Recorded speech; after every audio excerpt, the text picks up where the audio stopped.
Yeah, y'all tweaking. I understand that our system's broken and I'm just a little cog chilling. Hi, I'm Cog. Nice to meet y'all. Me no speak English on that one, but everything else, yes. I don't really know what's going on with my support system, but it's This burnt is down my relationship turn with to my talk, family. Mr. Mullins. You guys know I have Mr. no clue what the hell y'all are doing. You have no details. You're making a bunch of judgments on very, very, very, very misguided details. And the frail line Okay, understanding that you Mr. understand. Mullins, you're I going can't to even talk speak. with your attorney. What's the Rotary Club? Who am I? Do you guys know who I am? My name is Jacob Edwin Mullins. You guys know who I am. That's crazy. You guys are playing silly ass games. Did you have anything else? All right, everyone, get ready for a wild one. Today we're looking at one of the most extreme sovereign citizens I've ever come across. This guy completely loses it in court, going on an absolute tirade. And why is he there? Well, he set his parents' property on fire so badly that they've completely cut him off. Imagine being so far gone that even your own family wants nothing to do with you. Of course, he's playing the classic sovereign citizen card, insisting the legal system has no authority over him. But the most ridiculous part, he genuinely sees himself as some kind of freedom fighter. You seriously can't make this up. Let's dive in and watch this meltdown unfold. To you, are you Jacob Edwin Mullins? Yes. All right, thank you. And Mr. Feigelson, if you would enter your appearance, please. Yes, Your Honor. Good afternoon, Assistant Public Defender Stephen Feigelson on behalf of Mr. Mullins, who's present by way of video conferencing this afternoon. All right, thank you. Mr. Mullins, this is a felony complaint indicating on or about January 24th of 2025 at 216 East Thomas Street, Lansing, Ingham County, Michigan. Sir, count one alleges that you did willfully and maliciously burn, damage, or destroy by fire or explosive personal property with a value of $1,000 or more, but less than $20,000. That is contrary to law. It is a felony, carries a maximum penalty of 5 years and or $10,000 or 3 times the value of the property damaged or destroyed, whichever is greater. Do you understand the charge and the maximum penalty, Mr. Mullins? I understand your perspective of what occurred and outside well, of that. hang on. Before you go too far, this is just what's written on the paper. You are presumed innocent. Let me finish, okay? And you'll understand why I'm saying this. You are presumed innocent. So we want to make sure that you don't say anything today that can be used against you. So when you get to talk with your attorney in private, that's when you're going to want to talk about what happened or didn't happen. I can only tell you what the charge is and the penalty is, and then you'll talk to your attorney and they will help you prepare a defense against the charge. Does that make sense? I'm 29 years old. I understand. Like, you know what I mean? I get it, bro. Good. Okay. All right. Then, Mr. Mullins, you understand the charge and the maximum penalty. You don't have to agree to it. You just understand. Is that right? Right. Yeah. No disrespect. Okay. Perfect. All right. Now, you do have rights as well. You have the right to plead guilty, not guilty, or stand mute. You have the right to a trial by a judge or a jury, and at that trial, you can present or confront witnesses. If they would not appear, the court can order them to do so.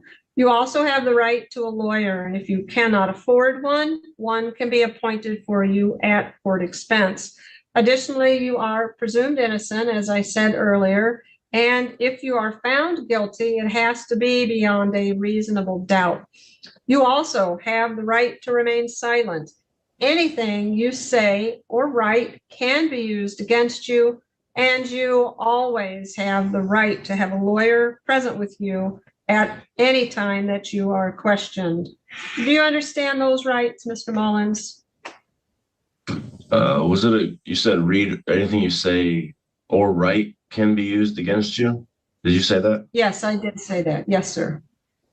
Me no speak English on that one. Won't lie, this one caught me off guard. I don't know about you guys, but the moment I saw him, I just knew he was the type to do something crazy, like say, set his family's house on fire. With his wild hair and flashy African print shirt, he definitely gives off that energy. Right now, he seems calm, but trust me, it won't last. Any second now, he's going to flip and launch into his sovereign citizen routine. They always start off acting reasonable, and then, boom! Suddenly, they're yelling about how the government has no control over them. Hate to break it to him, but the Supreme Court has already ruled that laws apply to everyone, no matter what conspiracy theories they believe. Honestly, I can't even tell what he's trying to argue. It's like he's playing the me no speak English defense, but that's not exactly a winning legal strategy. Maybe he's just not all there. After all, we're talking about a guy who literally burned down his own family's house. What do you guys think of him so far? Let's jump back in because things are about to heat up, literally and figuratively. Okay, good. All right, then, is he applying for an attorney today, Mr. Feigelson? Yes, he is. He presently works with our office on another matter, Your Honor. Okay, thank you. So, Mr. Mullins, what we're going to do is we have 2 hearings set for you on this. A probable cause conference, which is the first hearing. That is February 6th. That's at 8:30 a.m. with Judge Simmons. Excuse me. You are allowed to appear remotely on that. So that's why you will have a colored sheet. I think it's kind of a bluish green. Yep. Okay, you should have that. So you can appear February 6th at 8:30 a.m. remotely or in person. The second hearing is a preliminary exam. You have to appear in person for that. That's on the 6th floor of City Hall, Courtroom 4, and that's February 13th at 8:30 a.m., also with Judge Simmons. So you've got the notice and the Zoom instructions, correct? Yes. Good. Okay. Now, is there anything I've told you so far that you do not understand? The one thing I didn't speak English on, yeah, but other than that, yes, everything else I did. I'm an artist. I've Okay. been writing a lot of things, so when I write stuff, it's like almost like, you know what I mean? So that's just a arbitration contract thing that I didn't like. So I mean, we'll settle through that. So I would like to just voice that. Other than We that, could no just disrespect. move Yes. forward, sir. Appreciate the... Correct. Yeah, you'll talk Thank you. about that with your attorney, absolutely. Okay, so Mr. Mullins, I'm going to stop the live stream so that I can protect. A low PR bond or a low cash security bond, Your Honor. Thank you. If it's All any right, money, thank you. I can't afford it. Let's just say that. I ain't got nothing to y'all ain't give me any tools to get a job since I've been released from your guys' care. Now, I don't really know what's going on with my Okay, support this system, but is- it's This burned is down my relationship turn with to my talk, family. Mr. Mullins. Metaphor. Okay, you don't want to talk about that because, like I said, you're gonna you might say something that can be used against you. So the court's Sounds going to like- look at 2 things, Mr. Mullins. I'm going to look at whether or not you're a flight risk and whether or not you are a danger to the public. In regards to that, I'm going to look at your criminal history. I'm going to look at the allegations. I'm going to look at your ties to the community, your employment status. You live with your parents. I look at all of those to determine 2 things. I do have a concern for the safety of the public.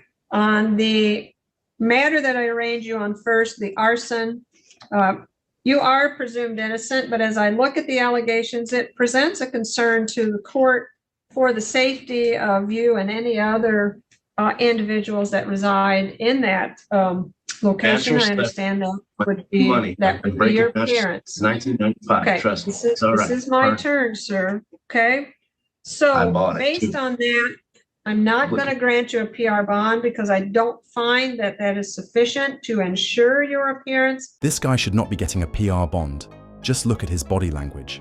Growing up in the city, I saw plenty of people with no regard for anyone but themselves, and this dude fits the mold perfectly.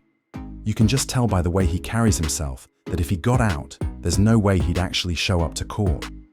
On top of that, he acts like the world owes him something. Imagine blaming the court system for not handing you a job.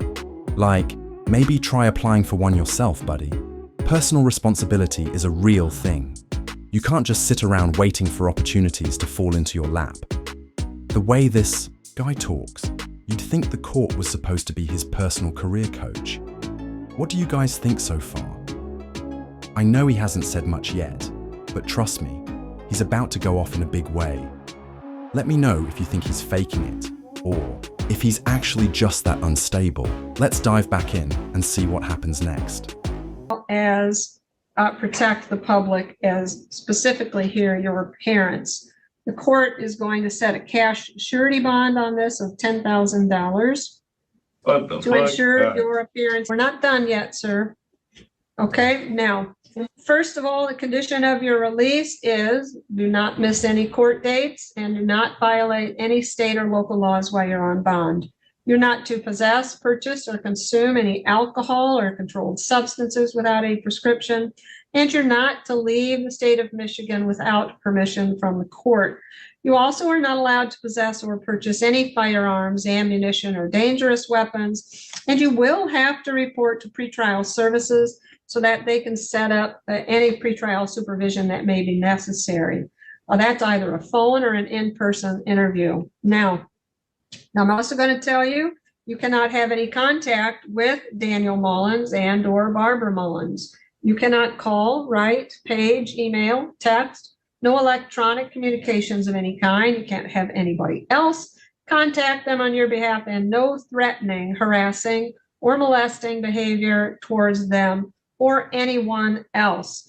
Additionally, you cannot go within 2,000 feet of where where they're located at any time, including work, home, or school. So what that means is if you have property there, someone can go and get your property and get it for you, but you cannot go there and you can't have any contact at all. Also, you're unable to give me an address at this point. So if you are released, you have 24 hours to notify the public defender's office of the address where you're staying. If you don't do that within the 24 hours, the court then sets a bench warrant for you. Do you understand that?